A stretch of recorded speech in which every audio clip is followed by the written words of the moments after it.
최근 고민 가운데 하나가 정말 제자로 살아가고 있는가 하는 것입니다. 한국 교회의 부도덕한 모습들, 그리고 침체의 이유들, 목회자들의 탈선의 소식들, 그러면서 제 자신을 향해 진지하게 물어봅니다. 그럼 너는 주님의 제자로 살아가고 있니? 주님의 제자로서 전혀 부끄럽지 않은 삶을 살아가고 있니? 예수님께서 너 나의 제자 맞니? 라고 묻는다면 당장에 대답하지 못할 것 같습니다. 뭔가 부족한 것이 있기 때문에 그렇습니다. 여러분들은 어떻습니까? 제가 오늘 설교를 준비하면서 누구를 비판하고 누구를 정죄하기 위해서 말씀을 준비한 것 결코 아닙니다. 그러면서 정말 이 시대 가운데 하나님이 원하시는 사람이 어떤 사람인지에 대해서 곰곰이 묵상하며 말씀을 준비하게 되었습니다. 이 말씀에 하나님께서 여러분들의 삶 가운데 또 신앙 가운데 새롭게 도전하시는 은혜가 있게 되기를 축복합니다. 마이클 슬로턴 목사님이 이런 말을 했습니다. 예수님의 제자는 중간지대에 살지 않는다. 우리는 맨 가장자리에서 전적으로 하나님을 의지해서 살아간다. 여러분은 어떻습니까? 여러분은 주일 성수만을 목표로 한 신앙인입니까? 아니면 삶 전체를 성수하고자 하는 제자입니까? 요즘 현대 교인들을 유머러스하게 분류해 놓은 글이 있어서 잠시 소개합니다. 여러분도 스스로 한번 점검해 보십시오. 감투 교인이 있습니다. 교회에서 감투를 안 주면 교회 안 나오는 교인이요. 핑계 교인이 있습니다. 이렇게 저렇게 항상 핑계대며 잘 빠지는 교인입니다. 벙어리 교인이 있습니다. 신앙생활 오래 해왔는데 기도 한 번 안 해봐서 기도할 줄 모르는 교인입니다. 시험 책정관 교인입니다. 설교 비평과 남의 험잡기에 우수한 교인입니다. 묵상 교인입니다. 이상하게 예배만 시작하면 좋은 교인입니다. 가시 교인입니다. 교회의 가시 노릇이나 하는 파괴적인 교회의 교인을 이야기합니다. 어찌 보면 참으로 재밌는 표현이기도 하지만 또 한켠에는 또 씁쓸하기도 합니다. 우리 창조교회 교우들 가운데는 이런 분은 한 사람도 없다고 저는 믿습니다. 이렇듯 세상과 하나님의 사이는 늘 존재하고 있는 것 같습니다. 분명한 것은 중간지대의 자리를 잡은 채 머뭇거리고 있다면 그 사람은 아직 주님의 제자가 되지 못한 것입니다.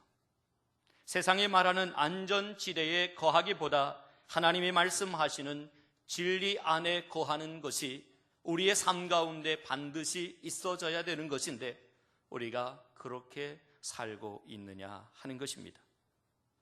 사랑하는 여러분, 당장은 여러분의 선택을 두고 많은 이들이 어리석다 할지라도 전적으로 하나님을 의지하는 삶이 가장 현명한 삶의 방식인 것을 깨닫게 되기를 소원합니다. 제가 신학교 다닐 때 읽었던 책 중에 가장 크게 영향을 받았던 책이 있습니다. 카를로스 오르티즈 목사님이 쓴 제자입니까? 라고 하는 책입니다. 오르티즈 목사님께서 자신의 제자 사역에 대해서 여러 가지 이야기를 하는 중에 이렇게 이야기했던 것이 생각이 납니다. 부에노스 아이레스에서 교회에 부임했을 때 그가 담당했던 교회의 교인 수가 184명이었습니다. 그래서 그때부터 오르티즈 목사님과 교역자들이 함께 열심을 다해서 뛰었습니다. 2년 동안 극성스러운 조직과 또 훈련과 또 전도를 통해서 교인 수가 600명이 되었습니다. 그러니까 3배가 교세가 확장이 된 거죠. 그런데 그 이면에 목사님의 마음 가운데 자꾸 점점 드는 생각이 뭔가 잘못되었다라고 하는 것이 생각이 드는 겁니다.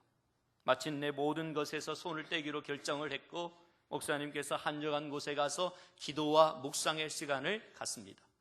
그때 성령께서 우리 목사님에게 음성을 들려주시기를 이렇게 음성을 들려주십니다. 너는 코카콜라 회사가 코카콜라를 파는 것과 똑같은 방식으로 리더스 다이제스트사가 잡지를 파는 것과 똑같은 방법으로 복음을 전하고 있진 않니?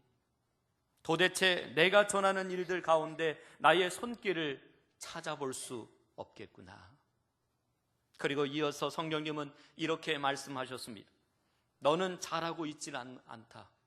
내 생각에 내가 교인 수를 200명에서 600명으로 늘렸다고 해서 잘하고 있다고 생각하는 모양인데 그것은 자라나고 있는 것이 아니라 살찌워져 가고 있는 것이다.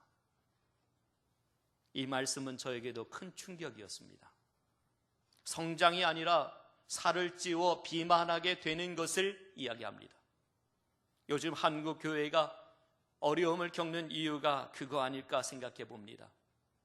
성장하지 못하고 계속 살만 쪄가는 것, 제가 직접 살을 쪄보니까 이것이 얼마나 불편한 것인지 제가 이해할 수 있을 것 같아요.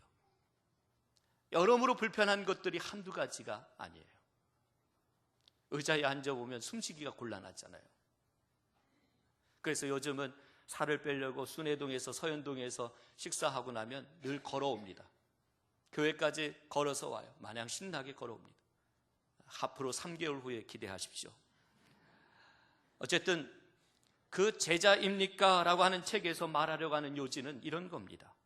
거기에 보면 1세기 그리스도인들이 예수님을 믿고 주라고 고백하는 것과 요즘에 교인들이 주라고 고백하는 것은 엄연히 그 차원이 다르다고 하는 것을 이야기합니다.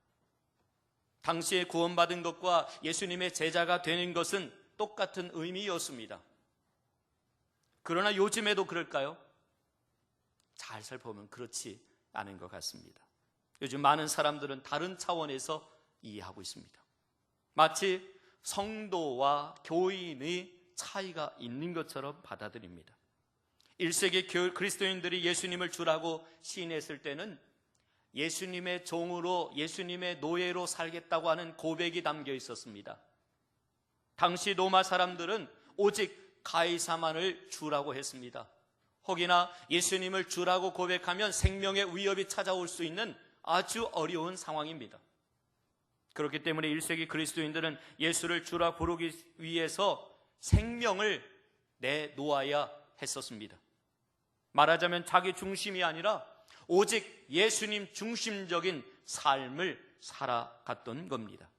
그런데 요즘 많은 그리스도인들의 신앙은 부끄럽지만 예수 중심이 아니라 자기 중심적인 신앙의 삶을 살아가고 있다고 하는 것입니다.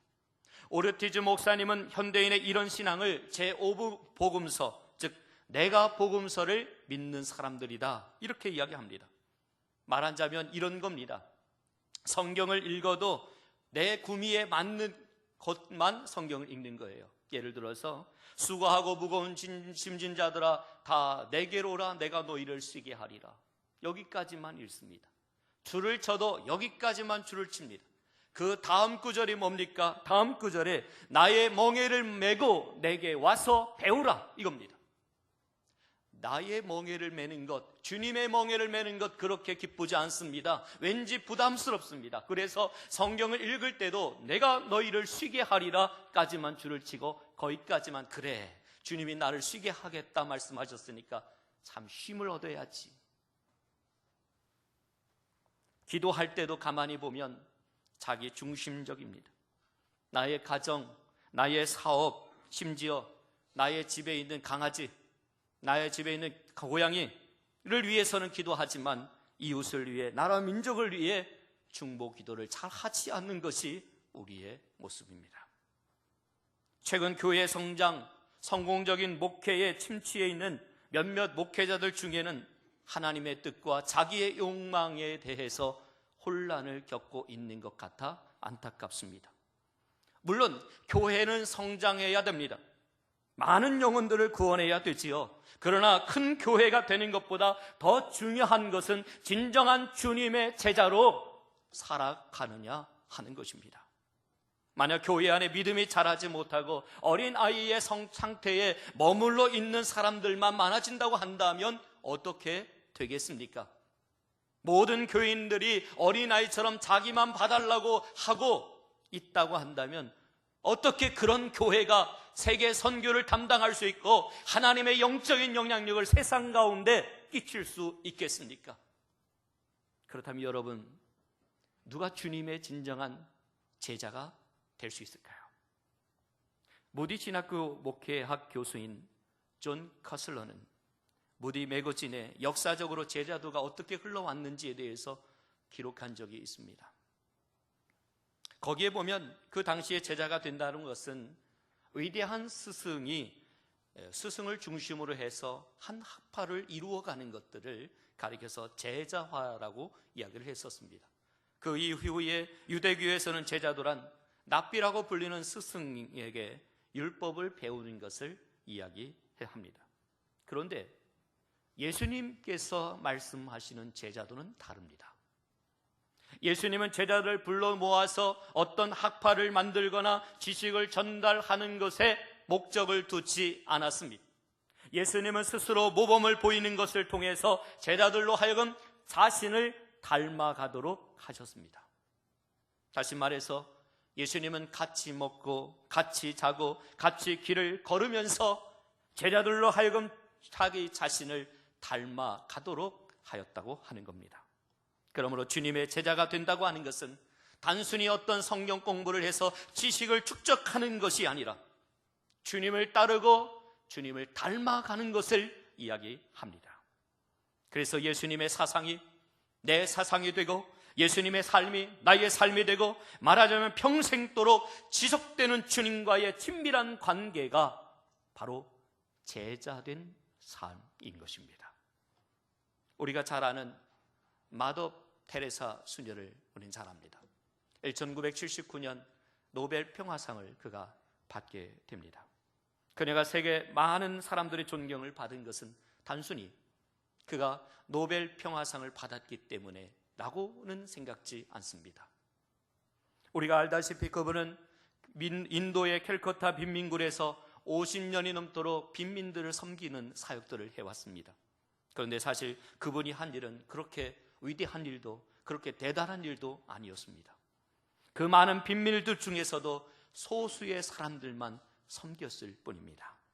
그래서 어떤 사람들은 그를 이렇게 비판합니다. 마더 테레사를 너무 과장하는 것 아니냐? 그분이 한 일이 도대체 뭐냐? 이렇게 평가합니다.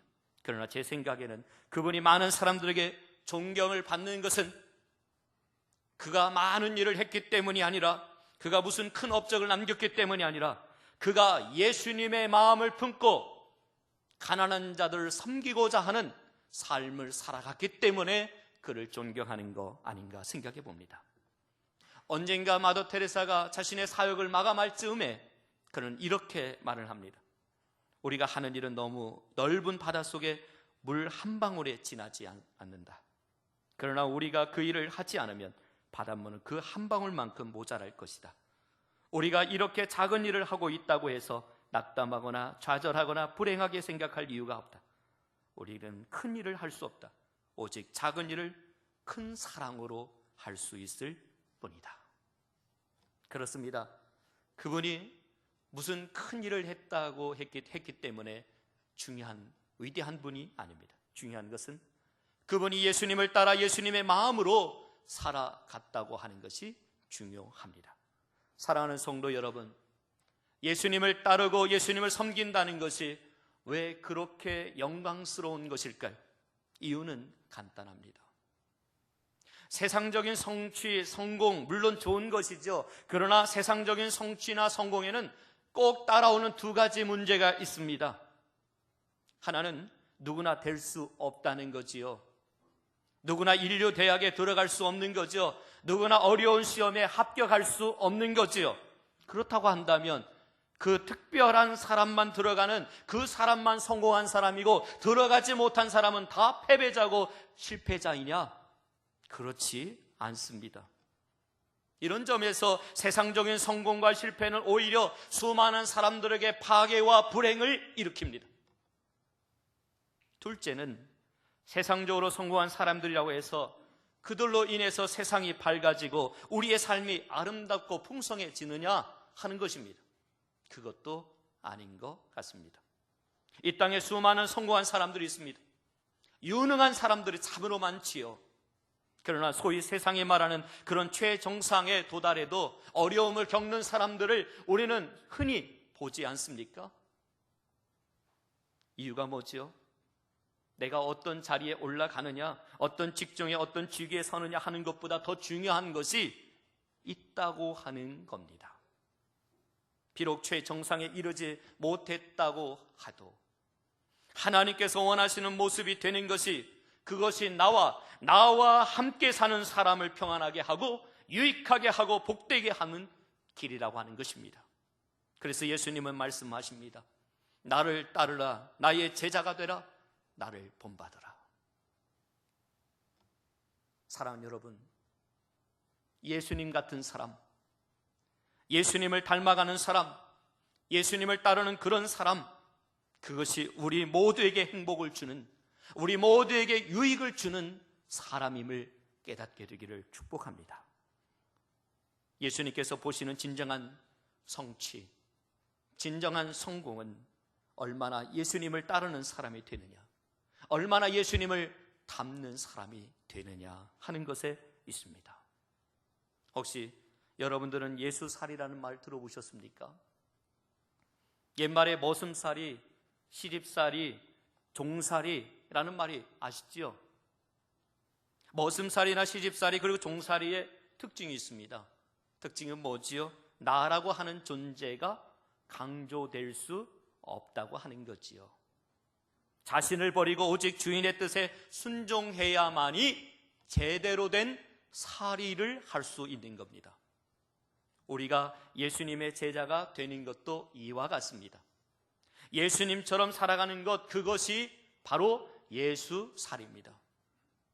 내 고집, 내 생각, 과거에 내가 살아왔던 삶의 방식을 버리지 않으면 예수님의 삶의 방식을 배우고 그분을 닮아갈 수 없다고 하는 겁니다. 그렇다면 여러분, 우리가 어떻게 주님을 따라가고 예수살이를 살아갈 수 있을까요? 오늘 우리가 읽은 본문은 우리가 어떻게 주님을 따라가야 할지를 가르쳐주고 있습니다. 오늘 본문을 보면 예수님은 나를 따르기 위해서는 적어도 두 가지 사실을 전제해야 된다고 이야기합니다. 그 첫째는 오늘 본문의 26절에 나옵니다. 여기에 보면 주님은 내게 오는 자는 자기 부모와 처자, 형제, 자매, 심지어 목숨까지 미워해야 한다고 가르칩니다. 이 말씀을 그냥 언뜻 읽어서는 잘 이해가 되지 아니하고 좀 부담스러운 말입니다. 여러분들 이해가 되십니까? 저도 이 말씀을 처음에 읽을 때는 잘 이해가 되지 않았습니다. 언제는 부모를 공경하라고 말씀해 놓고 왜 지금은 미워하라고 하시는가? 그러면 가족을 소중히 여기라고 하는 말씀인가? 이렇게 생각할 수 있는 겁니다. 그러나 여기에 나오는 미워하라고 하는 번역된 단어는 헬라어로 미세이라고 하는 뜻입니다. 이 말의 본래의 의미는 덜 사랑하다, 조금만 사랑하다라고 하는 뜻입니다. 그러니까 우리가 생각하는 미워하라고 하는 것이기보다는 덜 사랑하라, 더 사랑하지 마라 하는 뜻입니다. 누구보다 예수님을 더 사랑할 각오가 있어야 된다 하는 것입니다. 무슨 얘기입니까? 예수님보다 내 가족을 사랑하지 마라, 더 많이 사랑하지 마라. 예수님보다 내 형제를 더 많이 사랑하지 마라. 예수님보다 내가 물질을 더 많이 사랑하지 마라 하는 것입니다. 그렇다고 해서 현실을 무시하라는 것 아닙니다. 사람을 소홀히 여기고 가정을 소홀히 여기라고 하는 것 아닙니다. 무슨 뜻입니까? 우리가 더 사랑해야 할 것을 제대로 알고 살아가라 이겁니다. 여기서 미워하라는 문제는 어떤 사람을 더 중요하게 여기고 관심을 가지고 사느냐 하는 것에 있습니다.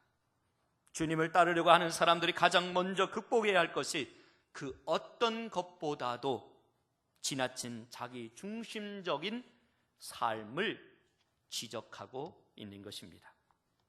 여러분, 오늘 본문에서 이야기하고 있는 자기 부모, 처자, 형제와 자매, 더욱이 자기 목숨, 이게 뭘 상징하는 겁니까?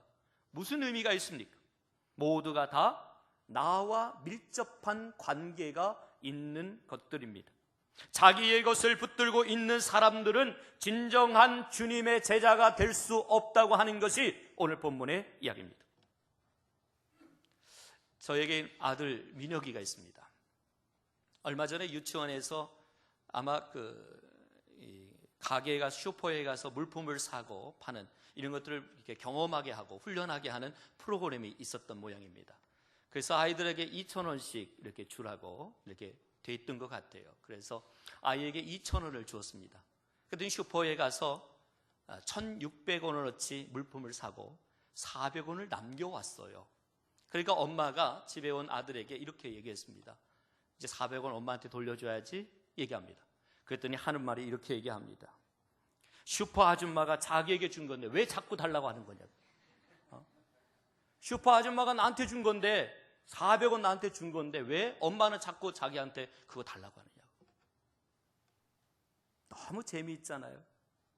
사실 따지고 보면 우리가 붙잡고 살아가는 이 모든 것 하나님의 것이잖아요. 따지고 보면 내 것 아니잖아요. 하나님이 은혜로 주신 것이고 하나님이 축복으로 주신 것이지 때로는 이것이 내 것인 줄 알고 붙잡고 살아갑니다. 절대로 이것만은 놓지 못해 살아갑니다. 두 번째, 주님께서 말씀하신 존재는 27절에 나옵니다. 27절의 말씀입니다. 누구든지 자기 십자가를 지고 나를 따르지 않는 자도 능히 내 제자가 되지 못하리라. 여기 보면 주님을 따르려면 누구든지 십자가를 져야 된다고 합니다.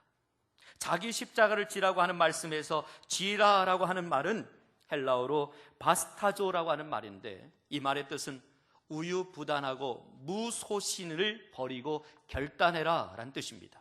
즉 자기 십자가를 지고 예수님을 쫓을 각오를 해라 하는 겁니다. 특히 당시 로마에서 십자가를 진다고 하는 것은 100% 사형수들 아닙니까? 십자가를 진다는 말은 사형을 당한다는 말과 동일한 의미입니다. 그렇기 때문에 주님께서 십자가를 지고 나를 따라오고 하는 말씀은 어떤 말씀입니까? 죽을 각오를 하고 단단히 붙잡고 따라와라 이겁니다. 머뭇거리거나 어중간하게 따라가다가는 주님의 진정한 제자가 될 수 없음을 이야기합니다. 요즘은 십자가 없이 값싼 은혜를 생각하는 사람들이 많은 것 같습니다. 그저 내 마음이 평안하면 되고 내 마음이 기쁨이 되고 전혀 내 삶에는 십자가라고 하는 단어는 없는 겁니다. 여러분 꼭 기억하십시오. 쉽게 예수님을 믿으려고 하는 사람이 많으면 많을수록 교회는 교회로서의 의미를 상실하게 된다고 하는 겁니다. 반대로 제자가 되어 내가 십자가를 지겠습니다 라고 하는 사람이 많으면 많을수록 교회는 하나님께 더 많은 영광을 돌릴 수 있게 됩니다. 예수님께서 나를 따라오려거든 내 소유를 포기하라고 비싼 대가를 우리에게 요구하십니다. 사랑하는 여러분, 예수님께서 나를 존경하라, 나에게 영광을 돌리라 그렇게 말씀하지 않으셨습니다. 오히려 주님은 나를 따르라고 하신 이유가 무엇인지 이 시간 다시 한번 생각해 보시기를 바랍니다. 예수님처럼 나도 희생하고 예수님처럼 나도 사랑하고 예수님처럼 나도 십자가를 지고 예수님을 따르는 것이 진정한 제자의 삶입니다. 주님은 이 말씀을 하시고 난 이후에 이어서 두 가지 비유의 말씀을 들려주시죠. 하나는 망대를 세우는 일이고 다른 하나는 전쟁을 눈앞에 둔 한 임금님에 대한 이야기입니다. 이 비유들은 주님을 따르는 사람들이 주님의 제자가 되기 위해서 어떤 마음의 자세를 가져야 하는지를 이야기합니다. 먼저 망대 세우는 일에 관한 말씀 28절에서 30절 말씀입니다. 여기에 보면 한 사람이 망대를 세우려고 합니다. 그가 계획한 망대의 규모가 어땠는지는 알 수는 없지만 아마 상당히 큰 규모였던 건 사실입니다. 그런데 이 사람이 망대를 세우려면 먼저 일을 시작하기 전에 먼저 앉아서 망대를 세우는 데에 들어갈 비용이 얼마나 되는지, 이 비용을 내 자신이 감당할 수 있는지 꼼꼼히 따져 보아야 한다고 하는 것입니다. 만약에 덜컥 일을 시작해놓고 이 중도의 비용을 감당하지 못하고 포기하게 된다면 이웃 사람들이 비웃게 될 것이라고 이야기합니다. 우리가 예수님의 제자가 되는 일도 이와 마찬가지입니다. 예수님의 제자가 되기 전에 먼저 꼼꼼히 따져봐야 할 것이 있습니다. 예수님이 누구신지, 그리고 그분의 제자가 되려면 어떤 대가를 지불해야 하는지, 그리고 과연 우리 자신이 그렇게 따를 수 있는지를 계산해 보아야 한다고 하는 겁니다. 예수님의 제자가 되는 길은 결코 부귀영화를 누리는 길은 아닐 것입니다. 때로는 자기의 목숨까지도 희생하는 길이 찾아올 수도 있습니다. 그런 값을 치르고서라도 예수님을 꼭 믿어야 되는 이유가 무엇인지 그것을 따져보라고 하는 겁니다. 우리 중에 어떤 분은 처음 믿음 생활을 시작할 때 열심히 주일 예배 참석하고 구역 모임 참석하고 또 다른 봉사와 교제 모임에 다 참석을 합니다. 그러다가 어떤 교인과 작은 다툼이 생기면 그만 마음의 상처를 입고 교회에 나오지 않습니다. 오히려 주님을 멀리 떠납니다. 바로 이런 경우가 망대를 세우려다가 중간에 포기하는 것과 같은 것입니다. 예수님을 믿고 따르는 것은 좀 욕을 먹는다고 해도, 조금 힘들다고 해도 그만둔 일이 아닙니다. 어떤 분은 부부 싸움했다고 교회 안 나오겠다고 합니다. 어떤 분은 지금 내 기분으로 교회 나갈 만한 기분이 아니라고 이야기를 합니다. 여러분, 예수님을 믿고 그분을 따르는 것이 그렇게 하찮은 일입니까? 내 기분 때문에, 내 감정 때문에 주님을 부인하고 주님을 떠날 일이 됩니까? 예수님은 하나님의 아들이요 저와 여러분들을 구원하신 구원자이십니다. 우리는 세상의 모든 것을 버리고서라도, 모든 것을 포기하고서라도 주님을 붙들어야 될 줄로 믿습니다. 주님께서 들려주신 두 번째 비유는 전쟁을 눈앞에 둔 한 임금님에 대한 이야기입니다. 여기에 보면 1만 명의 군대를 가진 한 나라의 왕이 있는데 상대편 왕이 2만 명의 군대를 거느리고 오고 있는 겁니다. 그럴 때 어떻게 합니까? 한번 앉아서 곰곰이 생각해 보라고 하는 겁니다. 내가 가진 1만 명의 군대로 어떻게 2만 명의 군대를 이길 수 있을까? 만약 이길 자신이 없다면 어떻게 하라고 합니까? 그 자리에서 일찍 일어나 재빨리 사신을 보내서 화친을 청하라고 이야기를 합니다. 그 비유도 이와 같습니다. 전쟁은 장난삼아 대강대강 대충대충 하는 것이 아닙니다. 어떻게 해야 합니까? 전쟁에 승리하기 위해서는 죽기 살기로 해야 합니다. 적을 물리치려는 열망과 목숨을 걸고 싸우려는 각오가 있어야 합니다. 더군다나 1만 명의 군대로 어떻게 2만 명의 군대를 이길 수 있겠습니까? 결국 주님은 이렇게 결론을 맺습니다. 오늘 본문 33절입니다. 이와 같이 너희 중에 누구든지 자기 모든 소유를 버리지 아니하면 능히 내 제자가 되지 못하리라. 이 부분을 유진 피터슨 목사님은 이렇게 말씀합니다. 계획이든 사람이든 우리에게 가장 소중한 것과 기꺼이 작별할 각오가 없으면 우리는 주님의 제자가 될 수 없다. 그렇습니다. 소중한 것들을 기꺼이 버릴 각오가 있어야 주님의 제자가 될 수 있습니다. 주님의 제자가 되는 길은 적당하게 대강대강 할 일이 아니라는 겁니다. 주님을 따르는 길이 얼마나 내 인생에 소중한 일인지, 내가 가지고 있는 것들과 세상적인 욕망을 포기하고서라도 기어이 붙잡아야 할 것인지를 생각해 보아야 합니다.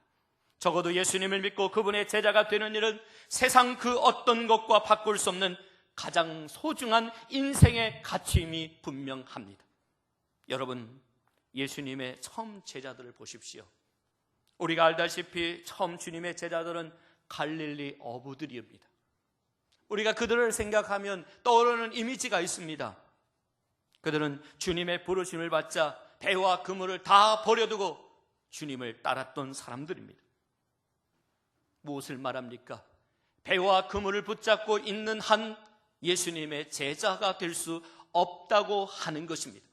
배와 그물을 버려두고 예수님을 따랐을 때 그들의 삶이 바뀌어지는 것을 봅니다.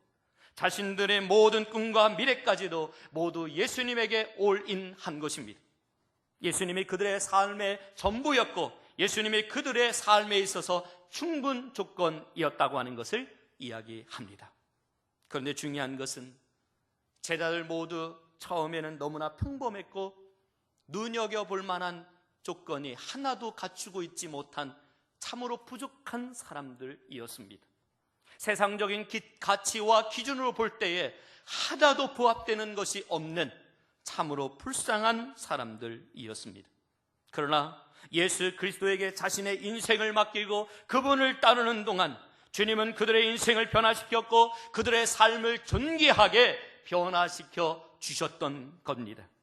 별 볼 일 없었던 그들이 세계의 역사를 바꿔놓을 수 있었던 사람이 될 수 있었고 하나님 나라 운동에 중심에 설 수 있는 사람이 될 수 있습니다.